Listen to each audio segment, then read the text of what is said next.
Donc, on a fait de la représentation auprès de diverses instances, puis on fait aussi diverses actions, les journées d'action, comme le 8 mars, la journée d'action contre les violences sexuelles, les 12 jours pour l'élimination de la violence faite aux femmes. Donc, on est toujours très présente pour essayer de faire émerger la problématique, parce que ce qu'il y a de typique dans la problématique d'agression sexuelle, c'est que c'est un tabou tellement fort que on parle de violence, mais on en parle le moins souvent possible. Donc, et puis on essaye toujours de diminuer l'impact et la réalité de ce que c'est. Ce qui fait qu'on est sur beaucoup de tables, on est sur beaucoup à beaucoup de niveaux pour intervenir, pour faire comprendre que la problématique est partout présente et qu'elle touche toutes les couches de la société, comme la violence conjugale, on s'entend.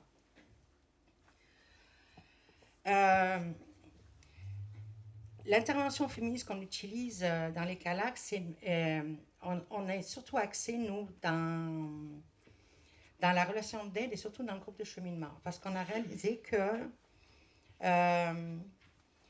la reprise de pouvoir se fait beaucoup plus facilement quand les femmes qui ont vécu des expériences similaires sont à même d'en discuter, puis de pouvoir...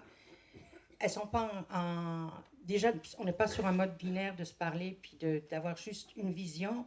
Étant donné qu'on est dans un groupe de 5 à 6 personnes qui ont vécu différents types d'agressions, elles se partagent un même vécu et les mêmes conséquences bien souvent.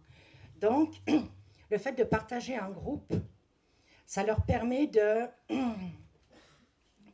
valider leur expérience, mais aussi leur manière de s'en sortir.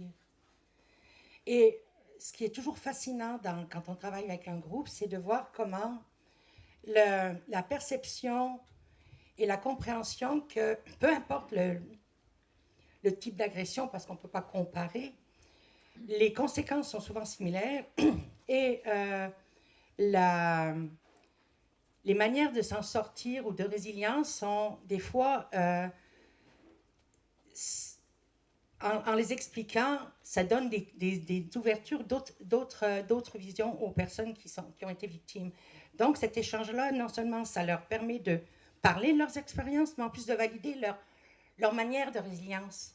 Et ça fait tellement une grosse différence. C'est toujours une manière, des fois, d'essayer de nouvelles affaires, de se dire, comment je n'ai pas pensé à faire ça? Et comment est-ce que je peux utiliser ce que les autres m'apportent? Parce que entre pairs, il n'y a pas de comparaison et donc il n'y a pas de sentiment de comment ça se fait que j'ai de reculpabilisation, de revictimisation. Donc cet aspect-là est très important et je trouve que c'est très pertinent dans un groupe plus que dans un... Quand on fait, parce qu'on fait aussi de l'aide individuelle et ça a sa valeur aussi, mais on n'arrive jamais aussi vite à des solutions et à un aboutissement et à des nouvelles expérimentations qu'on n'aurait peut-être pas faire émerger dans la relation individuelle. Donc, quand on fonctionne sur un groupe de cheminement, ça dépend des centres, mais à cette île, on s'est rendu compte qu'il fallait y aller sur un maximum de 10 séances, parce que, bon, après, il y a d'autres préoccupations, et on fonctionne sous forme de contrat. Donc, c'est quoi l'objectif que tu vas atteindre au bout de tes 10 séances? Et on essaye de travailler avec des contrats comme ça et de donner un enlignement dans les discussions pour que chacun ait sa place pour parler et chacune ait sa place pour expérimenter. Donc, nous sommes plus des accompagnatrices dans le cheminement et puis vérifier que tout le monde ait le temps de s'exprimer parce que tout le monde ne s'exprime pas de la même manière de toute façon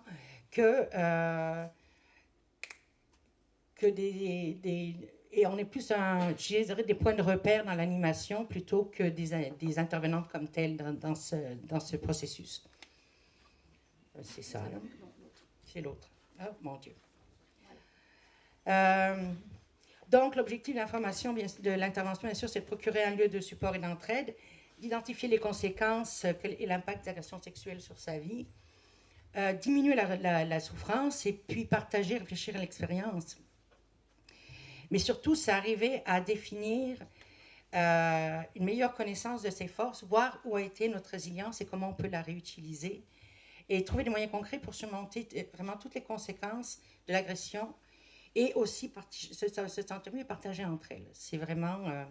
l'objectif, c'est de reprendre le pouvoir sur sa vie. Celle-là. Oui, okay. Donc, parallèlement à l'intervention qu'on peut faire, on travaille aussi, nos groupes sont majoritairement en gestion féministe collective. Il y en a qui sont plus en gestion participative. Ça veut dire que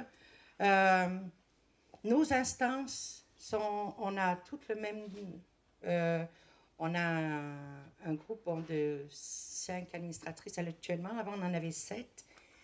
Et on a tout un pouvoir de décision. Et donc, ce qui est important dans nos discussions, c'est plus la manière de discuter que de la prise de décision comme telle. Donc, des fois, le processus est un peu long, je dirais. Et il faut se ramener à l'ordre parce qu'il y a quand même, je veux dire, si on parle du niveau financier, il faut quand même être plus ordonné que ça. Donc, on se donne des points précis, mais on laisse beaucoup de place à la discussion, à tout ce qui est décision d'orientation, plan d'action, etc., pour que le maximum de femmes de nos participants puissent s'exprimer. On s'entend qu'on essaye aussi, par ce processus-là, d'avoir plus de militantes quand on fait des réunions pour les préparations des plans d'action, etc. Mais ça, c'est plus difficile.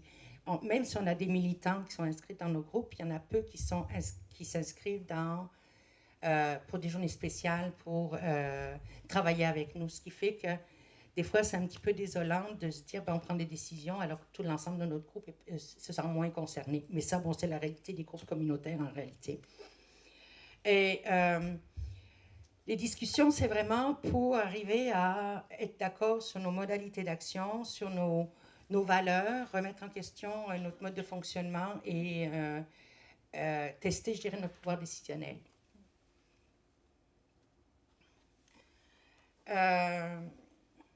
Bon, là, ça rejoint ce que je disais jusqu'à présent. Donc, on met de l'avant la collaboration et la participation de chacun des membres et de chacune des compétences de chacune des membres.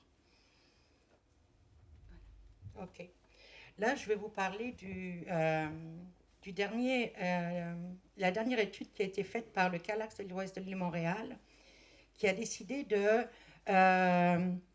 d'effectuer une démarche auprès des militantes des CALAX pour voir celles qui s'étaient investies justement dans les CALAX en tant qu'anciennes participantes ou femmes en suivi, et voir comment la démarche d'empowerment avait comme conséquence au processus de guérison. Donc, ils ont interviewé 28 personnes à travers 11 CALAX du Québec. Et pendant les entretiens, ils ont interviewé des femmes pendant tout un questionnaire qui parlait de... voyons voir. C'est ça. Ça a comporté des questions d'ordre sociodémographique et aussi des questions ouvertes sur leur motivation, en fin de compte. Et bon, ça a été fait par entretien téléphonique parce que quand je vous dis que nous, on a 2000 kilomètres, le restant du Québec, c'est quand même, c'est très loin, là. Donc, on ne pouvait pas faire venir le monde et puis les questionner sur place, ce qui fait que c'est un peu plus... c'était semi-dirigé, on va dire, comme entrevue, de manière à avoir des résultats cohérents et pertinents. Donc, au niveau des mesures, lorsque les 28 entrevues ont été complétées, les intervieweurs sont rencontrés pour déterminer les unités de sens qui se dégageaient des entrevues. Et puis, il y a une première collection, puis une nouvelle rencontre pour établir comme d'un barème un barème pour coder les entrevues et donc avoir des résultats qui soient satisfaisants pour ce sondage. Et comme résultat, en données sociodémographiques, la moyenne d'âge des 28 participantes, c'était 46 ans et demi, et puis c'était des militantes depuis 5 ans à peu près là, dans les CALAX. Mais ça veut dire, bon, quand on travaille avec des participantes, il faut savoir que dans nos règlements, bien souvent, on demande qu'il y ait eu 1 an d'interruption de service d'aide pour éviter d'avoir une relation je dirais, inégale entre les intervenantes qui t'ont aidé dans une démarche et après de devenir soit administratrice, soit travailleuse militante dans un comité, ou des fois plus loin comme en co-animation, parce que certaines militantes, justement, donc quand on parle de ces intervenantes, de ces participantes-là, ce sont souvent des intervenantes qui ont travaillé aussi en co-animation dans des groupes de soutien. Alors, les questions ouvertes lors des entrevues ont permis de soulever des réponses quant aux motivations initiales au militantisme, les impacts personnels escomptés quand elles ont commencé à devenir militantes dans un calax, et les impacts réels qui ont été obtenus pour voir la différence entre les deux.